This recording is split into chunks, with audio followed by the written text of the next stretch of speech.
L'église évangélique arménienne à Issy-les-Moulineaux, c'est un lieu où depuis les années 20, les paroissiens se sont retrouvés quand ils sont arrivés de ces longs voyages d'Orient. C'est un lieu qu'ils ont créé assez rapidement pour se retrouver, pour prier ensemble, pour apprendre la langue arménienne, la culture. Et c'est un lieu qui, au fil des années, justement, a permis de construire une identité au cœur de la ville.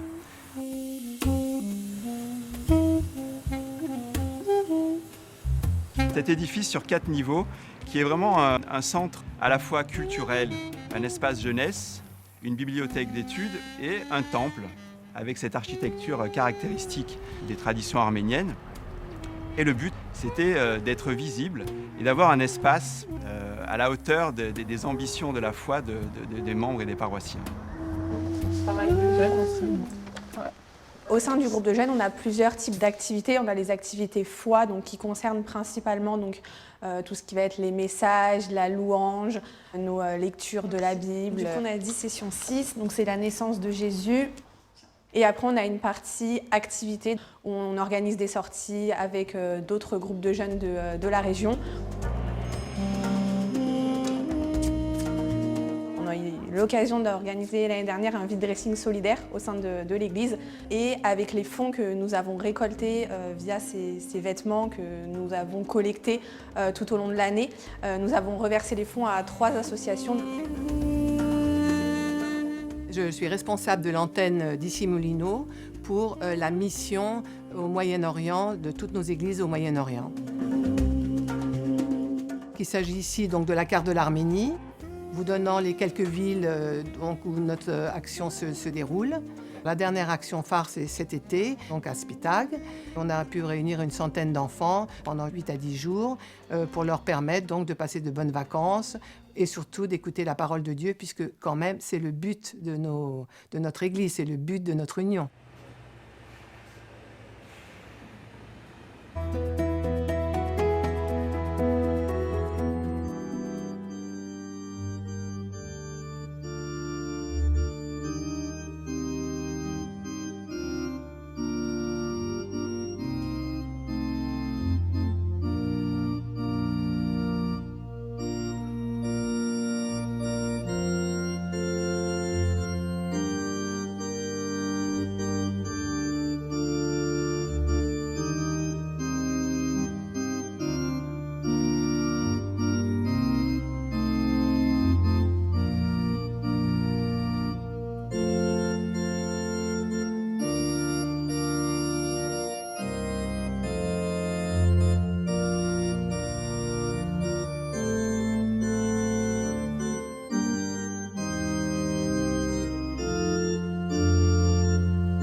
La grâce et la paix vous soient données de la part de Dieu notre Père et de notre Seigneur Jésus-Christ. Nous sommes heureux de nous retrouver ce matin pour ce temps de culte particulier. Habituellement, notre culte est bilingue, en arménien et en français. Ce matin, il sera seulement en français, avec 2 chants en arménien. Nous voulons également saluer toutes celles et tous ceux qui nous suivent par le moyen de la télévision. Et nous prions et nous espérons que ce culte vous fera du bien, que vous passerez un bon moment en notre compagnie. Que Dieu vous bénisse. Mon âme bénit l'Éternel. Que tout ce qui est en moi bénisse son saint nom. Mon âme bénit l'Éternel et n'oublie aucun de ses bienfaits. Ce matin, nous nous réjouissons parce que nous sommes réunis en Église, toutes générations confondues, pour louer Dieu, pour proclamer sa grandeur et sa présence dans nos vies en toutes circonstances. Merci pour cette communion fraternelle que nous ressentons tous et qui nous fait tant de bien. Merci Seigneur pour ton amour inconditionnel envers chacun d'entre nous. Plus que jamais, nous voulons bénir ton nom. Amen.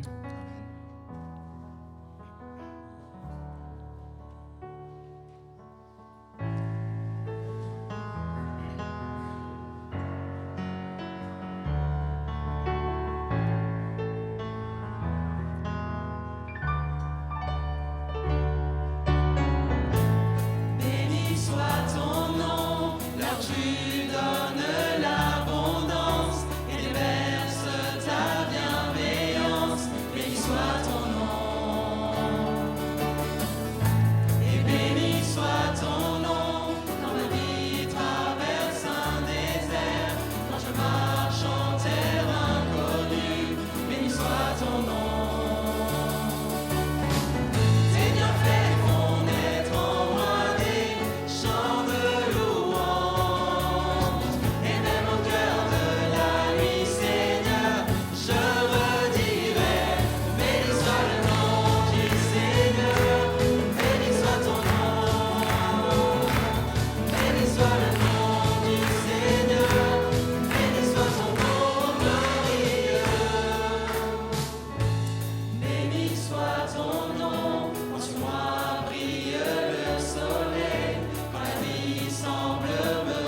Je vous propose de lire le psaume 121, les versets 1 à 8, Cantique des degrés.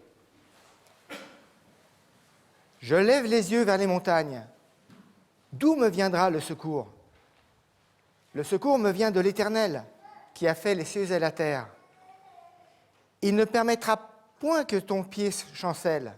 Celui qui te garde ne sommeillera point. Voici, il ne sommeille ni ne dort, celui qui garde Israël. L'Éternel est celui qui te garde. L'Éternel est ton ombre à ta main droite. Pendant le jour, le soleil ne te frappera point, ni la lune pendant la nuit. L'Éternel te gardera de tout mal. Il gardera ton âme. L'Éternel gardera ton départ et ton arrivée, dès maintenant et à jamais. Je vous invite à prier. Dieu Tout-Puissant, nous sommes ce matin devant toi afin d'être à l'écoute de ta parole. Ouvre nos cœurs et remplis-nous de tes bénédictions. Bénis tous tes enfants à travers le monde. Fortifie tes serviteurs. Nous te prions pour que ta paix règne sur notre monde. Apporte ta joie dans nos cœurs et la consolation pour tous ceux qui souffrent. Nous te confions nos vies, nos familles, notre Église. Aide-nous à être des enfants obéissants. Merci pour tout ce que tu nous donnes et pour ta protection. Béni soit ton saint nom. Amen.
je vous invite à lire l'évangile de Matthieu, chapitre 24, versets 1 à 3, puis 37 à 44. Comme Jésus s'en allait au sortir du temple, ses disciples s'approchèrent pour lui en faire remarquer les constructions. Mais il leur dit, « Voyez-vous tout cela ? Je vous le dis en vérité, il ne restera pas ici pierre sur pierre qui ne soit renversée. » Il s'assit sur la montagne des Oliviers, et les disciples vinrent en particulier lui faire cette question. « Dis-nous, quand cela arrivera-t-il, et quel sera le signe de ton avènement et de la fin du monde ?» Je lis maintenant à partir du verset 37. « Ce qui arriva du temps de Noé arrivera de même à l'avènement du Fils de l'homme.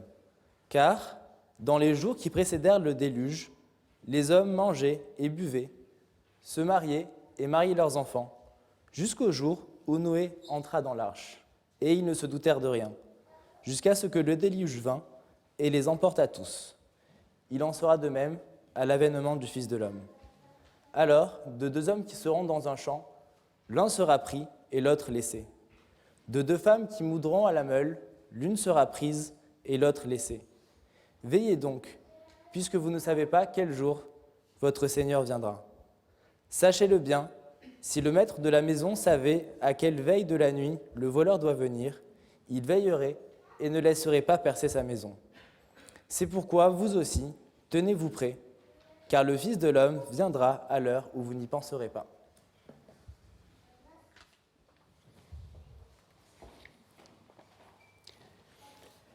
Dis-nous, quand cela arrivera-t-il ? Et quel sera le signe de ton avènement et de la fin du monde ? C'est la question que les disciples ont posée à Jésus dans ce texte de l'Évangile que nous avons lu. La fin du monde, quelle question ? À vrai dire, cette question a traversé les siècles depuis le jour où les disciples l'ont posée à Jésus. Elle a intrigué bien des croyants, des non-croyants. Elle a effrayé parfois de nombreuses générations. C'est assez étrange que cette question vienne nous rejoindre aujourd'hui. Ces temps-ci, nos médias parlent souvent de fin du monde. Ils en parlent même parfois en des termes bibliques. Armageddon, Apocalypse.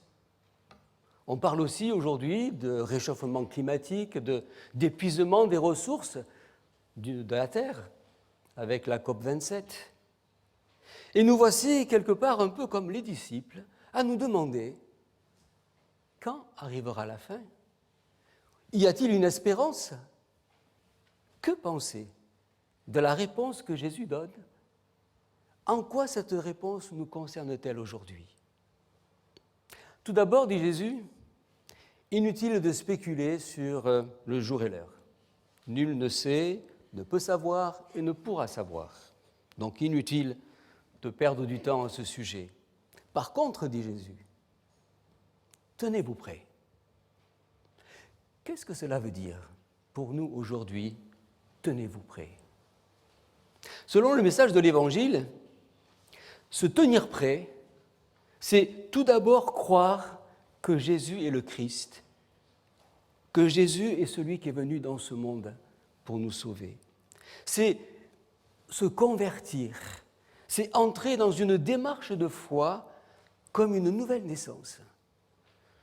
Si, selon le texte de l'Évangile que nous avons lu, ce jour-là, il en est qui seront pris, d'autres qui seront laissés, la sagesse consiste à faire tout ce qu'il faut pour faire partie de ceux qui seront pris.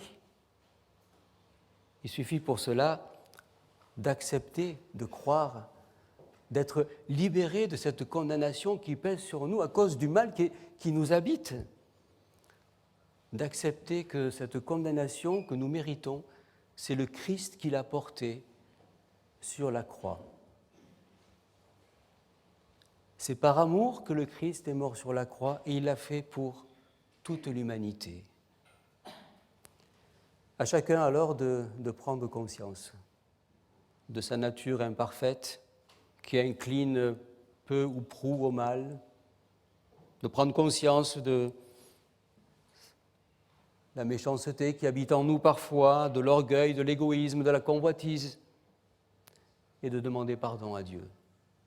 À chacun d'accueillir la grâce de Dieu, d'accepter d'être gracié par Dieu.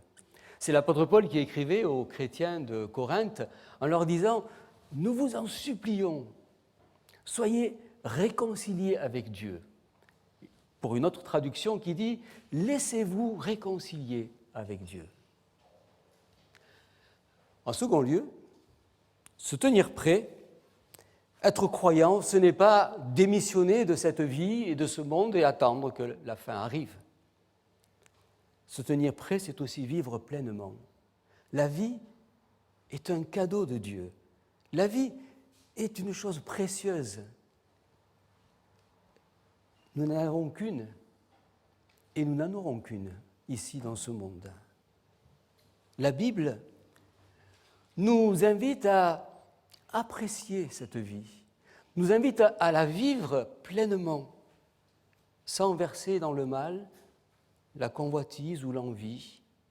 Elle nous invite aussi à user sans abuser de toutes les ressources que Dieu a mises dans ce monde. Se tenir prêt, c'est vivre avec foi, dans la paix, dans la gratitude, dans la confiance, dans la bonté, dans l'amour de Dieu, dans sa bienveillance. Se tenir prêt, c'est vivre avec la certitude de sa présence à nos côtés, cette présence qui est bienfaisante, vivante. C'est prendre soin de sa vie intérieure. C'est nourrir sa vie intérieure par des textes de l'Évangile, la prière et la gratitude.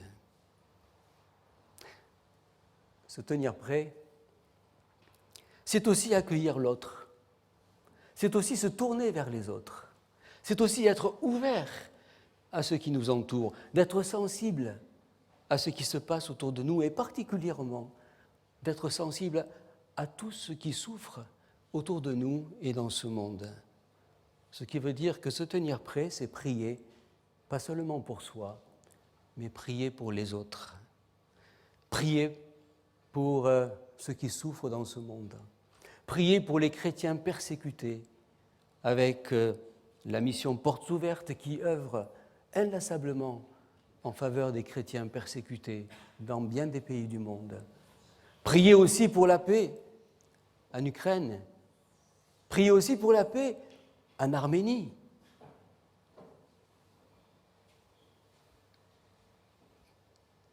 Se tenir prêt, c'est œuvrer pour un monde plus juste. C'est pratiquer quelque part ce que l'on appelle communément les bonnes œuvres, qu'elles soient sociales, qu'elles soient humanitaires ou autres.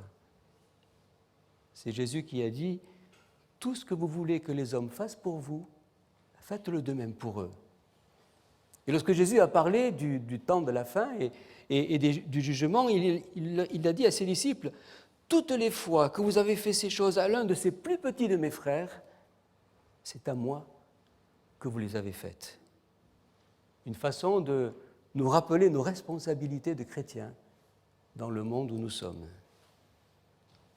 Se tenir prêt, c'est être le sel de la terre, la lumière du monde, être porteur d'espérance dans ce monde, être de bons influenceurs dans ce monde. Tenez-vous prêts, dit Jésus. En ce premier dimanche de l'Avent, qui nous prépare à fêter la naissance du Christ, le texte de l'Évangile du jour nous invite à la sagesse, à avoir la sagesse de croire à la bonne nouvelle de l'Évangile, de croire que le Christ est venu dans ce monde pour nous sauver et nous donner accès à l'éternité, nous donner accès à un nouveau monde lorsqu'il sera là, où la justice habitera. Nous invite à vivre dans la foi, être fidèles et témoins de l'amour de Dieu. De même que la naissance du Christ s'est inscrite dans l'histoire de l'humanité, son retour aussi le sera. C'est notre espérance. Mais ce jour et cette heure, dit Jésus, nul ne les connaît, sinon le Père et lui seul. Alors, en attendant, il ne s'agit pas d'avoir peur, mais de se tenir prêt. Que Dieu nous accorde cette grâce. Tenons-nous prêts.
Seigneur Dieu, merci parce que tu es à nos côtés à chaque instant. Tu es un Père bienveillant, tu n'es qu'amour. Merci parce que tu permets que nous nous approchions de toi, nous qui sommes pécheurs, nous qui sommes fragiles. Merci parce que tu nous aides à porter nos fardeaux. Merci parce que nous pouvons échanger avec toi. Seigneur, tu nous as aimés le premier et nous voulons te dire également que nous t'aimons. Nous voulons te louer et t'adorer. Nous voulons glorifier ton nom. Que nos chants de louange montent vers toi. Que nos paroles, nos actes, tout notre être puisse te glorifier. Que toute la création te glorifie. Que ton nom soit béni. Alléluia. Amen.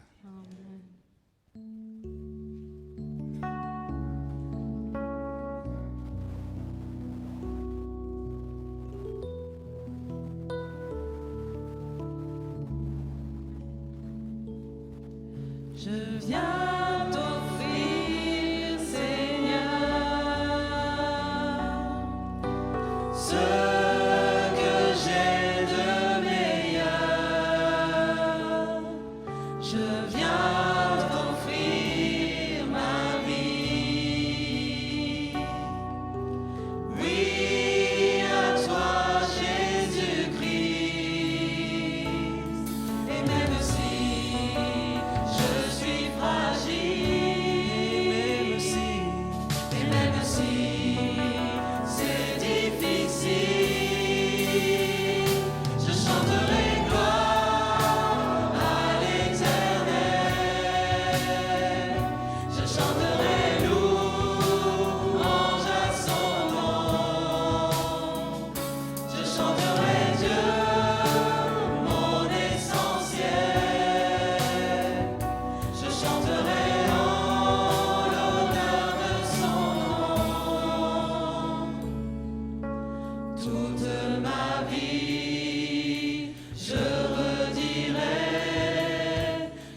invite à adresser ensemble à Dieu la prière du Notre Père.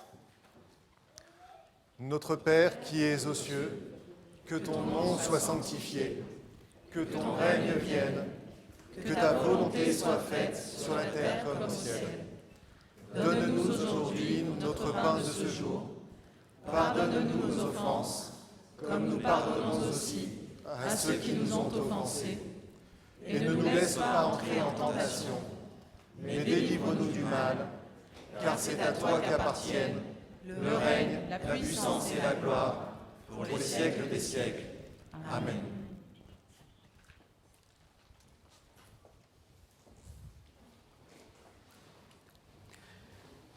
Que la grâce et la paix vous soient données de la part de Dieu notre Père et de notre Seigneur Jésus-Christ. Allez dans la joie et dans la paix. Que Dieu vous bénisse. Amen.